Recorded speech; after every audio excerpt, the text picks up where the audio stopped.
భారతదేశ చరిత్రలో 30 ఏప్రిల్ అనేది 30 ఏప్రిల్ 2025 సువర్ణాక్షరాలతో లిఖించదగినటువంటి విషయం.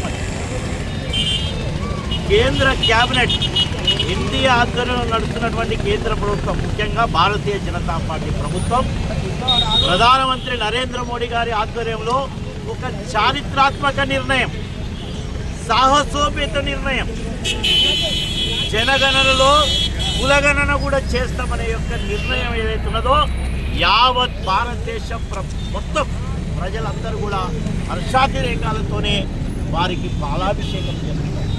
ఈరోజు పరకాల పట్టణంలో పరకాల పట్టణ శాఖ భారతీయ జనతా పార్టీ, పరకాల రూరల్ మండలము భారతీయ జనతా పార్టీ, నడికూడ భారతీయ జనతా పార్టీ మండల శాఖ ఆధ్వర్యంలో ఈరోజు అమరధామం నుంచి బస్టాండ్ వరకు ఒక ర్యాలీ తీసి ఈరోజు మరి నరేంద్ర మోడీ గారి చిత్రపటానికి పాలాభిషేకం చేసినాం.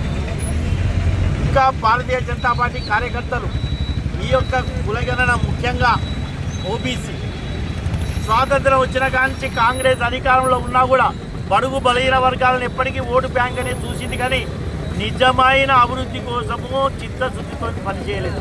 ముఖ్యంగా సామాజిక సమతుల్యత అంటే దాని అర్థం కూడా తెలియదు. మొట్టమొదటిగా అంటే ఇదివరకు 1880 నుంచి 1931 వరకు ప్రతి నిత్యము బ్రిటిష్ అయినా మొఘలైనా నిజాం టైంలో కూడా కులగణన జరిగింది రెగ్యులర్గా. కానీ ఇక్కడ మాత్రం ఆంధ్రప్రదేశ్ వచ్చిన తర్వాత అయితే ఇది భారతదేశం స్వాతంత్రం వచ్చిన తర్వాత మొట్టమొదటి విలన్ జవహర్లాల్ నెహ్రూ గారు 1951లో దీన్ని తొక్కిపడేసిండు ఫైల్. ఓబీసీలకు కులగణన ఏందని కొట్టిపడేసిన వ్యక్తి మొట్టమొదలు జవహర్లాల్ నెహ్రూ గారు. కాంగ్రెస్ కాదని అడుగుతున్నాం. తర్వాత ఇందిరాగాంధీ గారు వచ్చారు, మరి వాళ్ళెందుకు చేపట్టలేదు? తర్వాత మన్మోహన్ సింగ్ గారు 2 పర్యాయాలు, వారెందుకు చేపట్టలేదు?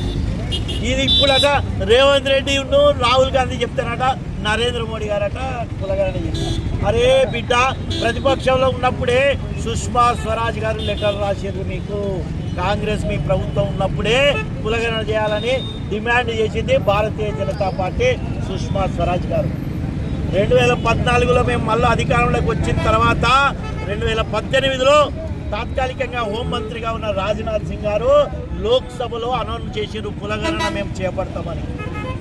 అన్ని పక్షాలు ఆమోదించిన దాన్ని ఈరోజు నరేంద్ర మోడీ గారు 34 నాడు కేంద్ర క్యాబినెట్లో పెట్టి దాన్ని సాకారం చేసే దిశగా మేము నిర్ణయం తీసుకున్నాం. కానీ కాంగ్రెస్ వాడు చెప్తే కాదు. అసలుకి బీసీలు అంటే మీకేం మక్కువన్నది? స్వాతంత్రం వచ్చిన కాంచి జాతీయ లెవెల్లో బీసీ కమిషన్ ఏర్పాటు చేయాలని బీసీ సంఘాలన్నీ డిమాండ్ చేస్తే ఎవరి తరం కాలేదని వాజ్పేయి గారి ప్రభుత్వంలో బీసీ కమిషన్ ఏర్పాటు చేసింది భారతీయ జనతా పార్టీ కాదా అని అడుగుతా ఉన్నాం. దానికి చట్టబద్ధత కల్పించింది నరేంద్ర మోడీ గారి యొక్క ప్రభుత్వం, భారతీయ జనతా పార్టీ కాదా అని అడుగుతాం. మరి ఇన్ని చిత్తశుద్ధితో నిజమైన అభివృద్ధి కోసం అన్ని యొక్క సామాజిక వర్గాలు మంచి అభివృద్ధి ఫలాలను సాకారం చేసుకోవాలని పనిచేస్తున్నటువంటి ఏకైక పార్టీ భారతీయ జనతా పార్టీ అని ప్రజలకందరికీ తెలియజేస్తూ మేము భారతీయ జనతా పార్టీ తరఫున అన్ని బీసీ సంఘాలకు విజ్ఞప్తి చేస్తున్నాం. మీరు ఇప్పటికే స్వాగతిస్తున్నది సంతోషం, కానీ ఇంకా పెద్ద ఎత్తున నరేంద్ర మోడీ గారికి భారతీయ జనతా పార్టీ కేంద్ర ప్రభుత్వం, ఎన్డీఏ ప్రభుత్వం మీరు కృతజ్ఞతలు తెలియాలి. ఇక్కడోడు ఇంకా డౌట్స్ వెలిపుచ్చుతున్నారు. ఇది మీరు చేస్తారా? అరే భారతీయ జనతా పార్టీ ఇప్పుడు ఎవరి ఆధ్వర్యంలో ఉన్నది? నరేంద్ర మోడీ గారు ఒక్కసారి మాట ఇచ్చిండంటే వెనుకకు పోయేది లేదు. ఎందుకంటే మనము 370 ఆర్టికల్ రద్దు గురించి చేసినాం, మాట ఇచ్చినాం, దాన్ని రద్దు చేసినాం. ట్రిపుల్ తలాక్ను రద్దు చేసినాం. రామాలయం అయోధ్యలో కట్టించినాం. ఈరోజు కూడా చెప్తున్నాం, మాట ఇచ్చినాం. జనగణనలో తప్పకుండా కులగణన చేస్తాం, బీసీ వర్గాలకు న్యాయం చేస్తాం. ఇంకోడు కూడా స్పష్టత ఉన్నది మా దగ్గర. మేము గోడ మీద పిల్లి విహారాలు చేయం. ఎట్టి పరిస్థితుల్లో కూడా ముస్లింలను బీసీలో పెట్టే ముచ్చటే లేదు. మాకు క్లారిటీ ఉన్నది, స్పష్టం ఉన్నది. ఎందుకంటే నిజమైనటువంటి ఈ యొక్క రిజర్వేషన్ ఫలితాలు మాకు ఇక్కడ ఉన్నటువంటి బలహీన వర్గాలకు బీసీలకు అందాలనేది భారతీయ జనతా పార్టీ యొక్క నిర్ణయం.